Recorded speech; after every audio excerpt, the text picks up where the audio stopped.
নমস্কার। আজ আমরা একটা খুব জরুরি ইংরেজি শব্দ শিখব। তো চলুন শুরু করা যাক। আচ্ছা, ধরুন একজন ছাত্র, নাম রহিম।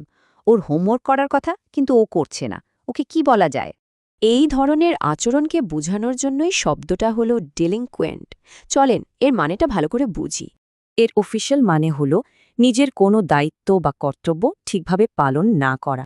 মানে সহজ কথায় বলতে গেলে নিজের কাজে অবহেলা করা, একদমই পাত্তা না দেওয়া আর কি। চলেন আবার রহিমের গল্পে ফেরা যাক। তাহলে শব্দটা মনে রাখতে একদম সোজা হয়ে যাবে। ধরুন রহিম ছোটবেলায় প্রায়ই নিয়ম ভাঙত। এই ধরনের আচরণ বোঝাতেই এই বাক্যটা ব্যবহার করা হয়। মানে ডিলিংকুয়েন্ট বিহেভিয়ার হলো নিয়ম ভাঙার মতো কাজ। এর ফল কিন্তু সমাজের জন্য ভালো হয় না। রহিম এখন বড় হয়ে চাকরি করে, কিন্তু অফিসেও সে ফাঁকিবাজ। দেখুন এই বাক্যটা। তার মানে একজন ডেলিনকুয়েন্ট এমপ্লয়ি নিজের কাজ ঠিকমতো করে না, এর জন্য কিন্তু শাস্তিও পেতে হয়। শুধু তাই না, রহিম বাড়ির ভাড়াও ঠিক সময় দেয় না। এই যে টাকা দিতে দেরি করা, এটাই হলো ডিলিংকুয়েন্ট পেমেন্টস। ডিলিংকুয়েন্ট পেমেন্টস মানে হলো সময়ে টাকা না দেওয়া। এটা ভাড়া, বিল বা লোনের ক্ষেত্রে হতে পারে।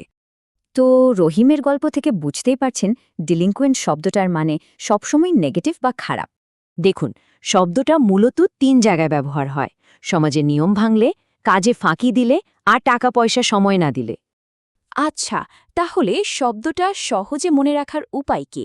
আসুন একটা সহজ ট্রিক দেখা যাক। স্টেপ 1, ভাবুন রহিম তার কাজ করছে না। স্টেপ 2, জোরে বলুন ডিলিংকুয়েন্ট। স্টেপ 3, মনে রাখুন এর মানে দায়িত্বে অবহেলা।